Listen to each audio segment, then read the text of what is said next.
नमस्कार जय हिंद साथियों, एक बार फिर से आप सबका बहुत बहुत स्वागत है।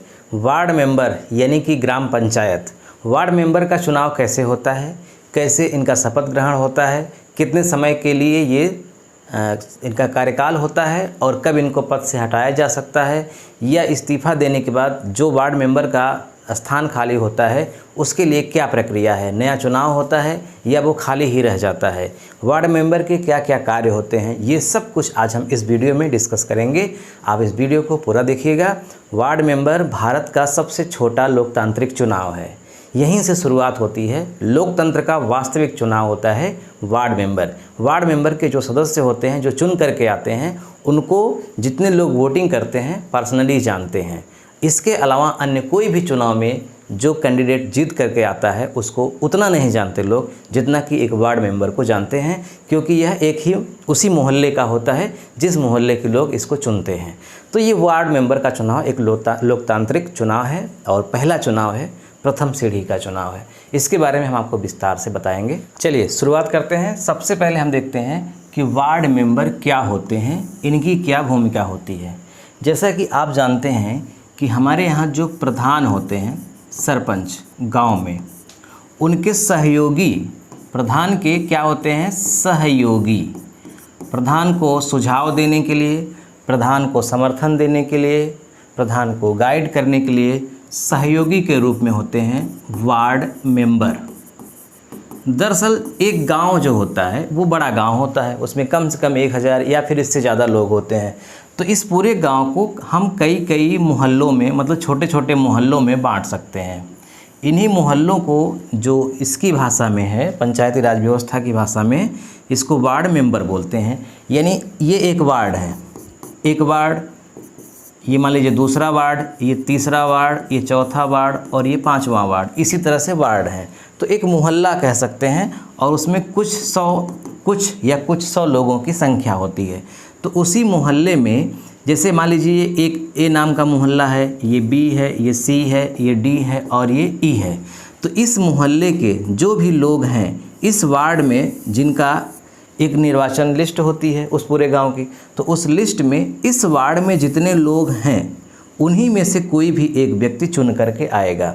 यानी एक या एक से अधिक लोग चुनाव लड़ेंगे, 2 लोग, 3 लोग, 4 लोग, उन्हीं में से जो जीतेगा वही वार्ड मेंबर होगा। यानी वार्ड मेंबर के लिए जिस वार्ड का चुनाव होना है उस वार्ड का वो मतदाता भी हो। ऐसा ना हो कि यहाँ का वार्ड मेंबर का चुनाव लड़ने के लिए यहाँ का कोई व्यक्ति आ जाए या यहाँ का कोई व्यक्ति यहाँ चला जाए, ऐसा नहीं होगा।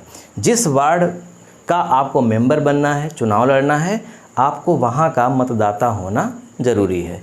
एक चीज़ यही वार्ड मेंबर होता है। ये जो वार्ड मेंबर चुन करके आते हैं, हर वार्ड से एक व्यक्ति चुन करके आता है। तो मान लीजिए यहाँ पे 5 वार्ड हैं तो 5 लोग चुन करके आएंगे। तो ये 5 लोग क्या हो जाएंगे, ये प्रधान के सहयोगी होंगे। और इसके अलावा इस पूरे गांव से इनमें से किसी भी एक वार्ड का कोई भी जो वार्ड मेंबर नहीं है वो व्यक्ति चुनाव लड़ेगा प्रधानी का और वो बन जाएगा प्रधान। तो एक प्रधान और एक मतलब कई वार्ड मेंबर मिलकर के क्या बना देंगे, पंचायत, ग्राम पंचायत। तो ग्राम पंचायत में कौन कौन शामिल होगा, प्रधान और पंचायत सदस्य यानी कि वार्ड मेंबर। अब समझिए, जो वार्ड मेंबर होते हैं उनका चुनाव लड़ने के लिए उनकी योग्यता ये है कि उनकी उम्र 21 वर्ष हो। कितनी, जितनी प्रधान की उम्र होनी चाहिए उतनी ही वार्ड मेंबर की 21 वर्ष की उनकी उम्र हो। 2 वर्ष से ज़्यादा वो जेल में न रह कर के आए हों। अगर 2 वर्ष से ज़्यादा जेल में रह करके आ गए हैं तो फिर आगामी 6 साल तक वो चुनाव नहीं लड़ सकते। बस यही है। और जिस वार्ड का चुनाव लड़ना है उस वार्ड का, वहाँ का मतदाता सूची में उनका नाम होना चाहिए। पागल ना हो, दिवालिया ना हो, भारत के नागरिक हो, यही योग्यता है। अब देखिए, वार्ड मेंबर का मतलब आपको समझ में आ गया कि वार्ड मेंबर क्या होते हैं। दरअसल पंचायत के सदस्य होते हैं जो पंचायत का काम करते हैं। आगे हम आपको डिटेल में बताएंगे। अब हम बात करते हैं कि उत्तर प्रदेश, स्पेशल मैं उत्तर प्रदेश की अगर बात करूं, आप कहीं के भी हों, आप पूरा फार्मूला यही लागू होगा, कोई दूसरा नहीं है। आप यहाँ समझ जाएंगे तो आप अपने यहाँ का भी समझ जाएंगे। उत्तर प्रदेश में वार्ड मेंबरों की स्थिति क्या है। अगर हम उत्तर प्रदेश के वार्ड मेंबरों की स्थिति की बात करें तो पूरे उत्तर प्रदेश में जो कुल वार्ड मेंबर हैं वो हैं 7,32,563 और कुल पंचायत हैं 58,194। इसका मतलब ये हुआ कि 58,194 प्रधान होते हैं। ये 2021 या 22 के हिसाब से, हाँ 2021 में जो चुनाव हुआ था पंचायत का, उसी का ये डाटा है। तो 58,194 पंचायत हैं, यानी कि प्रधान हैं। अब इन पंचायतों में टोटल, चूँकि एक पंचायत में कम से कम 9 वार्ड मेंबर या 11 ऐसे से बढ़ कर के 15 तक होते हैं, या फिर 15 से भी ज़्यादा, तो टोटल 7,32,563 वार्ड मेंबर हैं इसमें इस समय।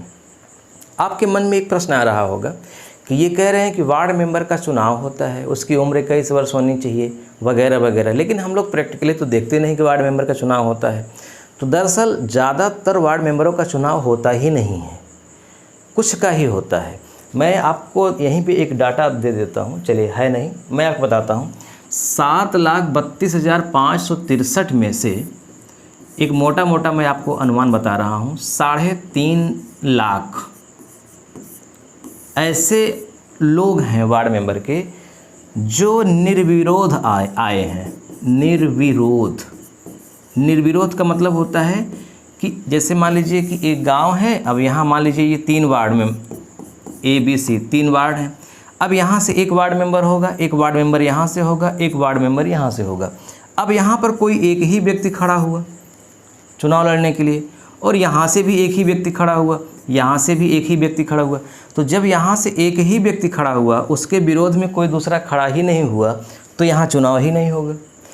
ये मैनेज कर लेते हैं प्रधान चाहते ही हैं कि चुनाव ना हो, तो वो क्या करते हैं कि एक वार्ड से एक ही व्यक्ति को सिलेक्ट कर लेंगे और चुनाव नहीं करवाएंगे। चुनाव तो तब होगा जब कम से कम 2 लोग होंगे, 2, 3, 4, 5 लोग। तो एक वार्ड से एक ही व्यक्ति को खड़ा करा के और बोल देंगे कि कोई दूसरा खड़ा नहीं हुआ, इसलिए चुनाव नहीं होगा, निर्विरोध। तो ऐसे 3.5 लाख वार्ड मेंबर निर्विरोध ही हैं, यानी कि चुनाव ही नहीं हुआ है, डायरेक्ट खड़े हुए, उनके विरोध में कोई नहीं आया, इसलिए उनको सर्टिफिकेट मिल गया कि आप यहाँ के वार्ड मेंबर हैं। बाकी का चुनाव होता है। तो अगर आप ऐसी जगह के हैं, अगर आप ये सोचते हैं कि हमने वार्ड मेंबर का चुनाव नहीं देखा है, तो इसका मतलब कि आप ऐसी जगह के हैं जहां प्रधान सब मैनेज कर लेते हैं। चुनाव जीतने के बाद एक वार्ड से एक व्यक्ति को खड़ा करा करके दूसरे को खड़े ही नहीं होने देंगे और सर्टिफाइड करवा देंगे उनको, है ना। लेकिन वास्तविक लोकतंत्र का मतलब होता है कि चुनाव होना चाहिए, हर वार्ड में कम से कम 2 लोग खड़े होने चाहिए, चुनाव हो, जो जीते वो वार्ड मेंबर बने, नियम ये है। तो 7,32,563 में आधे से ज़्यादा लोग ऐसे ही आ गए हैं डायरेक्ट। अब हम बात करते हैं वार्ड मेंबर के चुनाव की प्रक्रिया क्या है, कैसे इनका चुनाव होता है। तो आप एक बात तो आप समझ ही गए, हमने आपको बता ही दिया कि एक गांव है और उसमें कई वार्ड में उस गांव को बांटा गया है। तो यहाँ 1, 2, 3, 4, 5, 6, 7, 8, 9, यहाँ पे टोटल मान लीजिए 9 सदस्य हैं। अब देखिए, प्रधान चुन लिया गया मान लीजिए, अब इसके बाद वार्ड मेंबर का चुनाव होगा, कभी कभी साथ में भी हो जाता है। तो मान लीजिए अब साथ में कराने की थोड़ी लंबी प्रक्रिया हो जाएगी, क्योंकि एक ही जगह बूथ बना करके फिर उसी जगह अलग अलग दिक्कत होती है। तो आमतौर पे प्रधान का चुनाव करवा करके फिर उसके बाद वार्ड मेंबरों का चुनाव करवाया जाता है, इसीलिए ज़्यादा मैनेज कर लिया जाता है। प्रधान जब चुन लिया गया तो वो फिर अपने हिसाब से मैनेज करके चुनाव होने ही नहीं देता, और जितने लोगों को चाहता है उतने लोगों को वार्ड मेंबर वो बना देता है। इसका कारण यह है कि वो चाहता है कि हमारे ही जो हितैषी हैं, शुभचिंतक हैं, वो हमारे साथ रहें, ताकि कोई टकराव न हो, जैसे हम चाहें वैसे ही काम हो। लेकिन दरअसल ये वार्ड मेंबरों का उद्देश्य क्या है? उद्देश्य ये है कि प्रधान मनमानी न करने पाए। इसमें आरक्षण की भी व्यवस्था है, अभी हम आगे बताएंगे। तो चलिए मैं थोड़ा सा पहले आरक्षण की ही बात कर लेता हूँ, फिर यहाँ पे आता हूँ।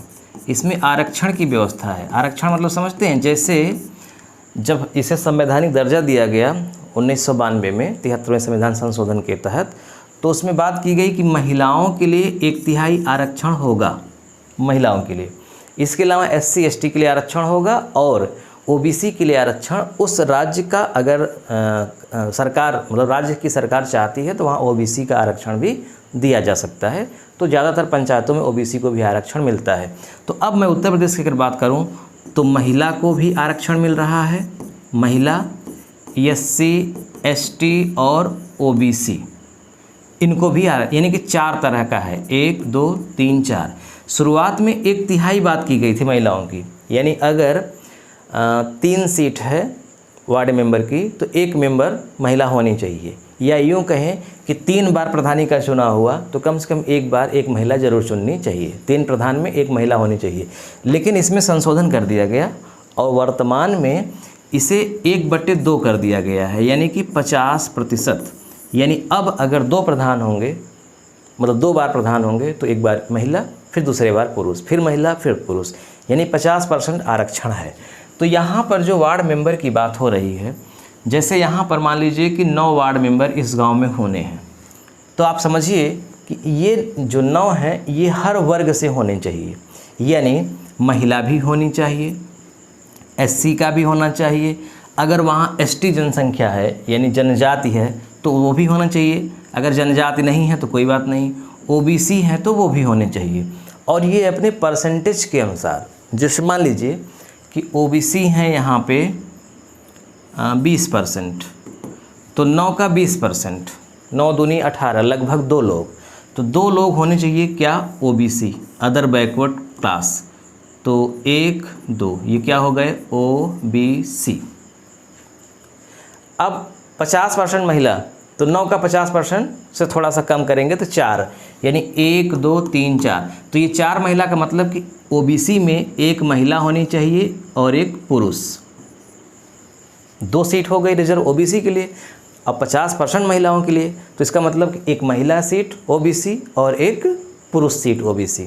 अब इसी तरह से मान लीजिए कि SC की जनसंख्या है और उसमें भी हमको 2 करना है, तो एक महिला के लिए और 1 पुरुष के लिए, 4 हो गए।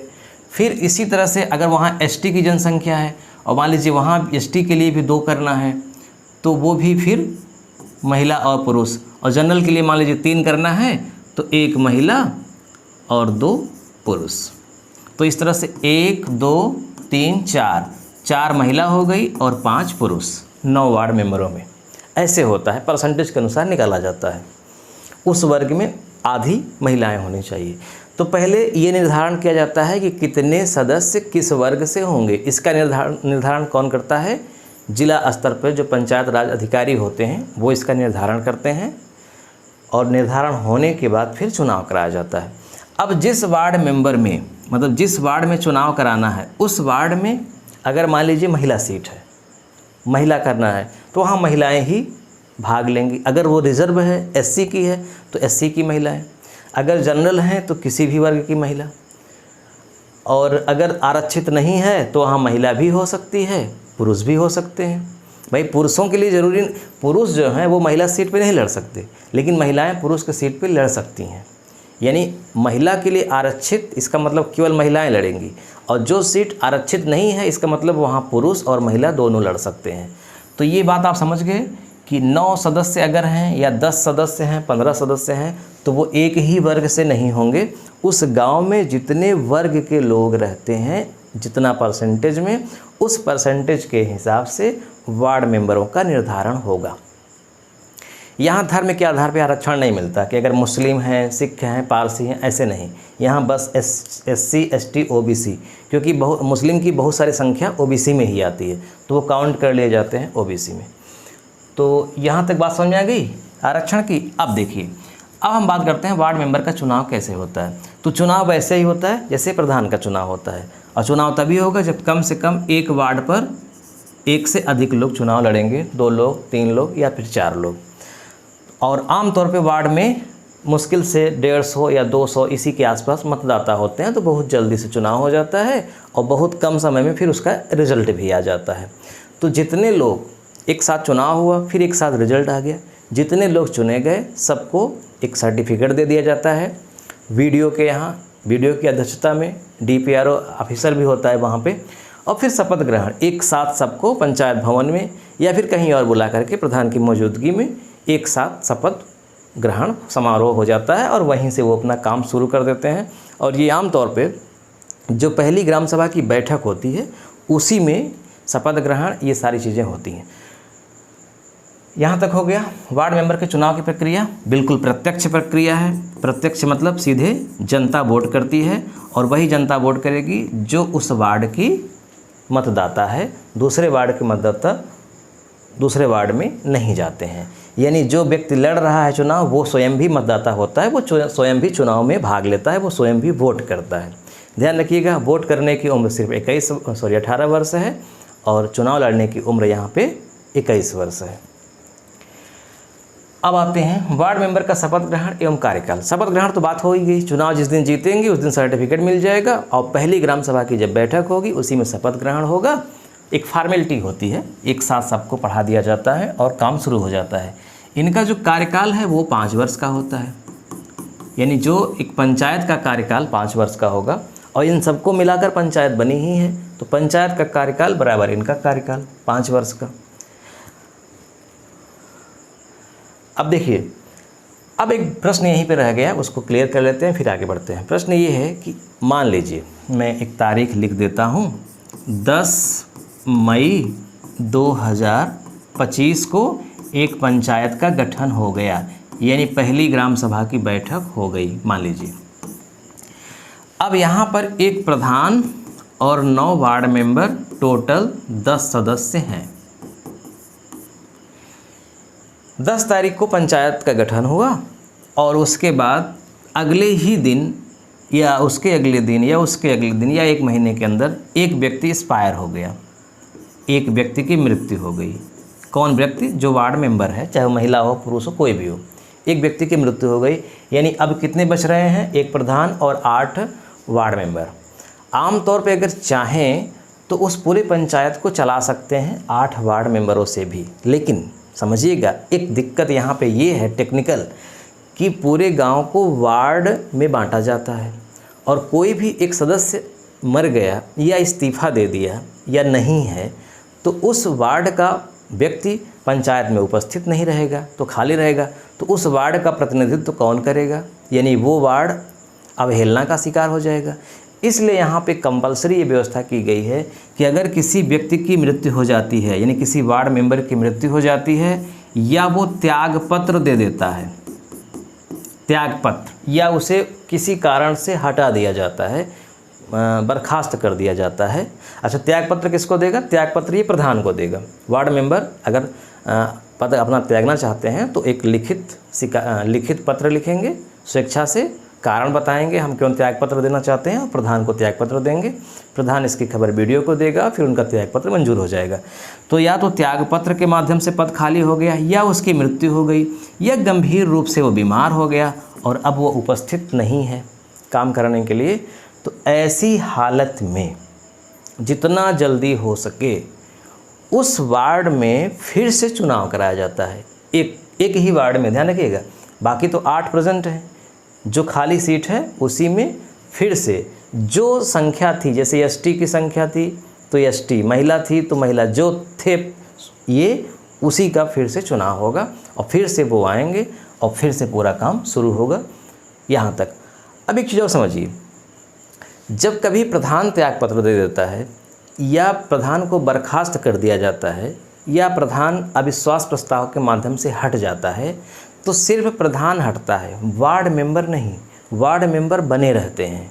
और जैसे ही नया प्रधान आता है तो वो पुरानी पंचायत के कार्यकाल के हिसाब से लागू हो जाता है, करता है। जैसे आप लोकसभा में देखेंगे कि प्रधानमंत्री जब इस्तीफ़ा दे देता है तो पूरी लोकसभा ही भंग हो जाती है, फिर से नए सिरे से चुनाव होता है पूरे सांसदों का, मतलब लोकसभा के सांसदों का। यहाँ पे पंचायत भंग नहीं होती, अगर प्रधान को हटा दिया जाए तो वार्ड मेंबर जीवित रहते हैं और फिर से जो उपचुनाव होता है उसमें केवल प्रधान का चुनाव होता है और जो पंचायत का कार्यकाल था 5 वर्ष, बचे हुए शेष समय के लिए वो नया प्रधान आ जाता है और इनके साथ वो लग करके काम करने लगता है। ठीक, तो एक अंतर है, प्रधान त्याग पत्र दे या हट जाए तो वार्ड मेंबर पे कोई प्रभाव नहीं पड़ता। एक वार्ड मेंबर या 2 वार्ड मेंबर मर जाएं या इस्तीफ़ा दे दें, है ना, या उनको बर्खास्त कर दिया जाए तो उनके लिए उनके स्थान पर फिर से चुनाव होता है और फिर से वार्ड मेंबर चुन करके आते हैं। मुझे लगता है मैंने इतना विस्तार से बताया, अब आप समझ गए होंगे, कोई समस्या नहीं है। वार्ड मेंबर की कार्य एवं भूमिका, इनके क्या कार्य हैं और इनकी क्या भूमिका है, इसकी हम बात कर लेते हैं। हमने एक लिस्ट बनाई है पहले से। देखिए यहाँ पे 7 कार्य हमने लिखे हैं। अपने वार्ड की समस्याओं को पंचायत बैठक में उठाना। भाई इसीलिए पूरे गांव को छोटे छोटे मोहल्लों में बांटा गया है।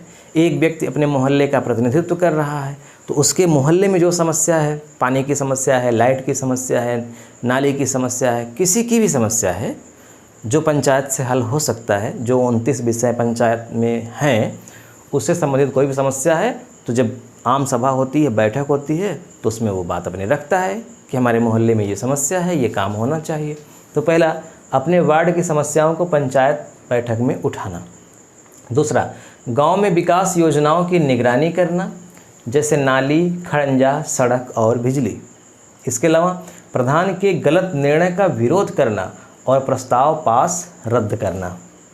कोई भी प्रधान अगर मनमानी कर रहा है तो मनमानी न होने दें वार्ड मेंबर। उनकी मुख्य भूमिका यही है कि प्रधान अपनी मर्जी से कोई काम न करे, सबकी मर्जी से काम करे, सर्वसम्मति से।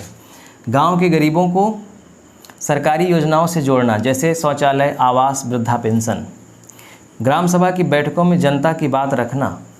अविश्वास प्रस्ताव में वोटिंग करना। प्रधान को हटाने या बचाने का अधिकार है वार्ड मेंबर के पास।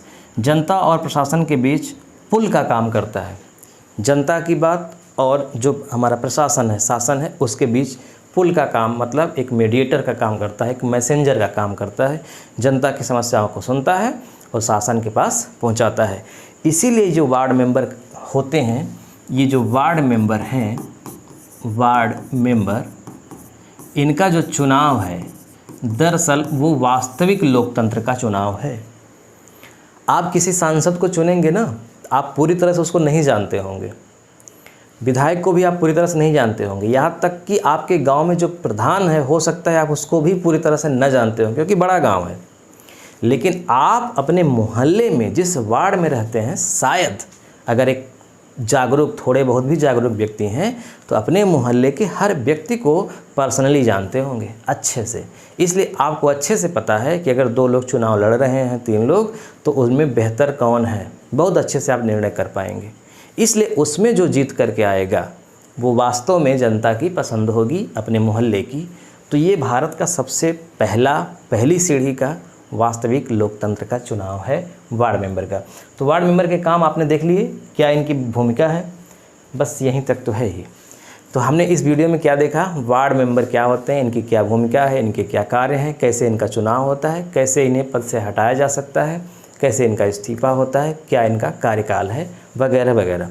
अब हम अगले पार्ट में देखेंगे कि ये वार्ड मेंबरों के माध्यम से पंचायत में जो समितियां बनती हैं, 6 समितियां होती हैं, ये कौन कौन सी समितियां होती हैं और हर समिति में कितने लोग शामिल होते हैं और इन समितियों का कार्य क्या होता है, ये हम विस्तार से अगले पार्ट में देखेंगे। वीडियो देखने के लिए आपका बहुत बहुत धन्यवाद। मिलते हैं नेक्स्ट वीडियो में। नमस्कार।